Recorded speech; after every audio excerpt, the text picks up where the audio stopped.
I'll be doing an art criticism using Feldman's Steps to Art Criticism on an art piece called Je vous te posséder malgré mes principes. That translates to I want to possess you despite my principles. Next slide, please. So this is the work, and it measures 90 by 99 centimeters, so it's a little less than a meter at its largest dimension. It was done in 1972, and the material that it's done in is acrylic and felt tip pen on canvas. Please go on to the next slide. So the artist that did this work is called Dorothy Ianno, and she was born in America in 1933, but now she lives and works in Germany. And something that should be noted is that she's a self-taught artist. So she has no formal training in visual arts, but her second husband is an artist, and she kind of was trained under him. So if we could go on to the next slide. Back to the work. So the first thing that you probably see would be this female figure here. She's the central figure essentially, and she's front facing. She isn't realistic. Her skin is white and her hair is green, and her breasts, hips, and vulva are grossly exaggerated here. She's surrounded by 5 men, and they're all facing back. You can't see any of their faces, and they're intertwined amongst her body.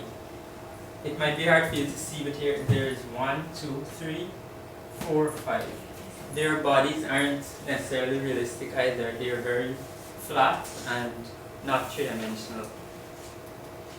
Yeah, the background is colorful, and there seems to be no real color scheme, but if you really look at it, you can describe it as a tetradic color scheme because there's a double complementary with orange and blue and red and green. There's a lot going on in the background. There's a lot of symbols and lettering over there, as well as geometric shapes in the background. And something else in the composition is the title of the work is actually located at the top, written in the felt tip pen.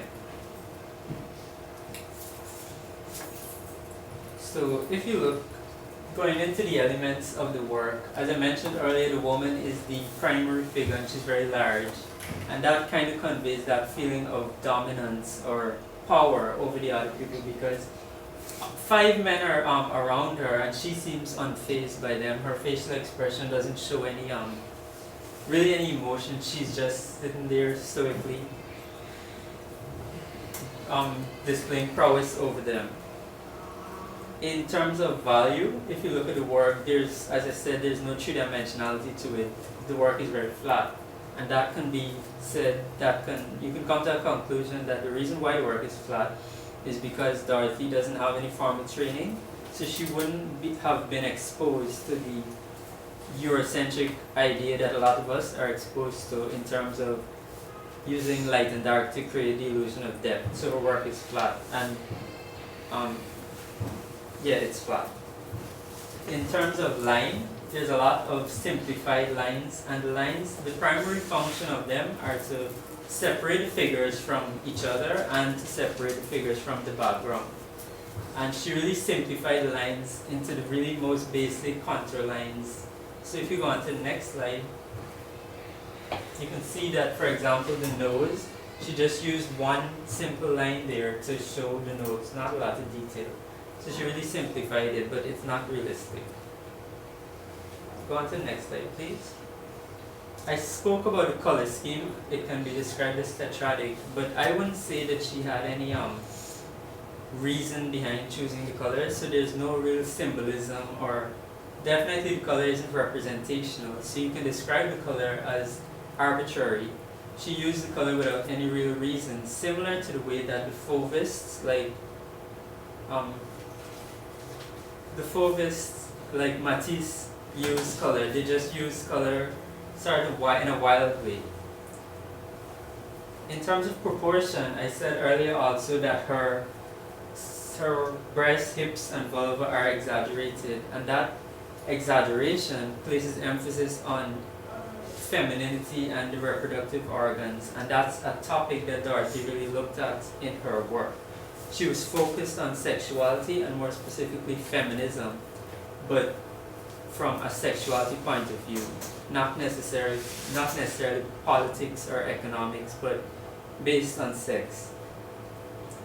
What her real message that she was trying to convey in her philosophy on things was that women should be allowed to freely have sex and be vocal about their desires, because we live in a world where sex can be seen as a thing where it's giving pleasure to the man and the woman just lays there and accepts whatever. But Dorothy and a lot of other people would look at it and say that no, that's not right. Women have sexual desires too, because as human beings we're all sexual. It's a natural part of life, and a lot of people get uncomfortable and don't like to embrace these things. But the reality is that it's natural, there's nothing wrong with it, there's nothing taboo with it. And again, with westernized culture and Christianity, we view sex as something you look away, it's not it's not natural. But in lots of other cultures, like as Minerva would have said in the Kama Sutra and in parts of Africa and so on, sexuality is natural, it's a part of life. It should be embraced, and people shouldn't be ashamed of embracing these things.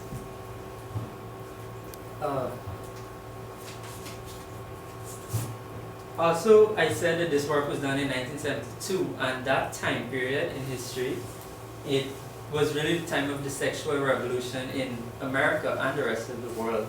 With in 1960s, a lot of feminist movements and sexual minorities were speaking up and saying that they deserved rights in areas of politics, in terms of jobs, and a lot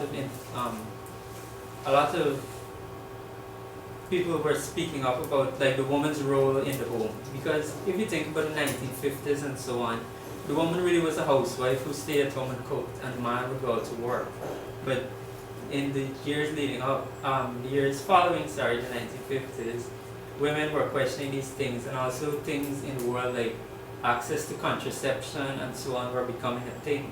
So women had more of a voice now, and Dorothy, she chose to focus on the sexual aspect of it, while others, like, please go on to the next slide. Like artists in the period, like Joan Semmel, she was another visual artist, and what she did, she also looked at sexuality, but from a different perspective, because what she did, she looked at pornographic images, and usually pornography was targeted towards men. It was seen as something that only men enjoy. But Joan Semmel did pornographic images from the woman's point of view. So this is an example of the work where it's the woman's view of a scene after sex or before sex. So that's one of another artist, a feminist artist, and that shows that art, because of this whole feminist movement, again, that art is a reflection of the society that creates it. So with this feminist movement, a lot of the artists were expressing themselves in this way. And usually you would compare it, like how I did here, with another artist to see the similarities, but if you contrast, you can also see a lot of differences. So in the next slide, please. This is a work that was done far back in history by Jean-Auguste Dominique Ingres, and this is called Jupiter and Tethys. And if you go on to the next slide, please.